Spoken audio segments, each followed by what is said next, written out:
attributs d'Élohim du Vétérotestamentaire. Ce sont les mêmes attributs qu'on retrouve à Jésus-Christ. Toi, tu ne sais pas que l'un des attributs d'Allah dans le Coran, Allah ne meurt jamais. Tu sais ça?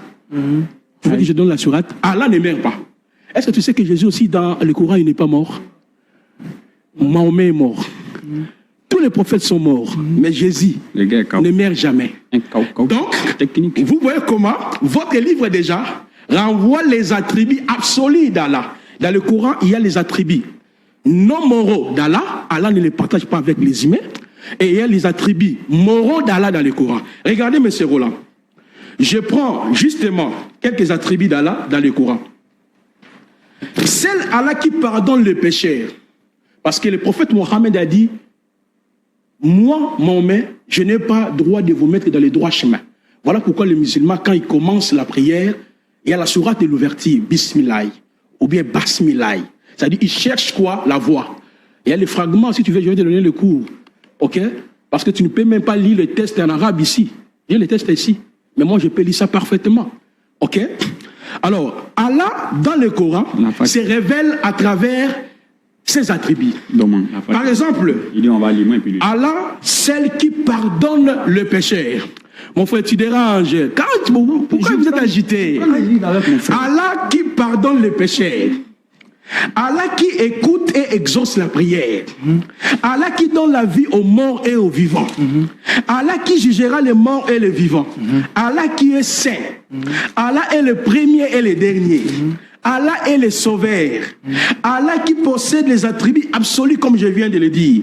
Allah est le créateur. Allah qui possède l'autorité absolue. Allah qui doit être adoré. C'est de cette façon que l'ère Allah s'est révélé. Mais tous les attributs qu'on voit ici dans le Coran, nous les voyons bel et bien dans la vie de notre Seigneur Jésus-Christ. Parce que nous les chrétiens, nous ne croyons pas que Allah du Coran, c'est lui le créateur. C'est dans leur livre, la sourate 26, le verset 46. Je lis. Et ne discutez que de la meilleure façon avec les gens du livre, sauf ceux d'entre eux qui sont injustes. Dites, nous croyons à ce qu'on a fait descendre vers nous, c'est-à-dire le Coran, et descendre vers vous, c'est-à-dire la Torah et l'évangile, tandis que notre Dieu et votre Dieu est le même. C'est à lui que nous nous soumettons. La Bible n'a jamais dit que nous les musulmans, et vous, nous les chrétiens, et vous les musulmans, nous prions le même Dieu. C'est par contre que c'est votre livre qui montre que nous prions le même Dieu. Or, nous savons que le Dieu qui a créé le ciel et la terre, c'est lui qui est venu en chair en Jésus-Christ, Yehoshua HaMashiach. Papa Roland, je vais prendre seulement quelques attributs.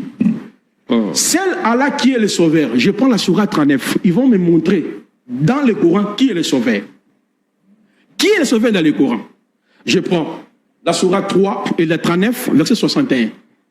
Allah sauvera ceux qui ont été pieds en leur faisant gagner leur place au paradis. Nul mal ne les touchera, ils ne seront point affligés. Si ces frères me montrent une seule sourate où Mohammed a dit je suis le sauveur, moi je deviens musulman. C'est l'attribut absolu de qui? D'Allah. C'est alors vous allez voir que Jésus-Christ, quand il est venu, il était le sauveur. Il prend les attributs absolus. Donc nous disons que Jésus est Dieu n'est pas parce qu'il est né de Marie. Tu as lu Jean chapitre 1er, mais tu n'avais pas lu le verset 30. Qu'est-ce que Jean-Baptiste a dit? Cet homme était avant moi. En réalité, entre Jésus et Jean-Baptiste, qui était avant? Qui était venu avant? Là, tu ne vas pas lire, tu as coupé. Il fallait lire. C'est ce qu'on appelle la préexistence de Jésus-Christ. Jésus-Christ a existé depuis l'éternité. Jean 17. Jésus-Christ a existé dans la création. Il a créé le ciel et la terre. Jésus-Christ a existé dans l'Ancien Testament. Tu as dit que Dieu se révèle par ses noms, messieurs. Mais toi, tu ne sais pas que le nom Yeshua, c'est l'ensemble du nom El Shaddai et Yahvé qui donne Yeshua. Yahweh créateur. Et je te mets même en défi. Pourquoi dans le Coran, on l'appelle Issa? Qu'est-ce que signifie Issa? Issa n'a pas de sens. Le vrai nom de Jésus-Christ, l'ange a donné, ce n'est pas Issa. Mais je ferme la parenthèse pour dire que Papa Roland, le premier attribut d'Allah, Allah seul est le sauveur. Vous êtes dans les 10 minutes, vous pouvez peut-être ajouter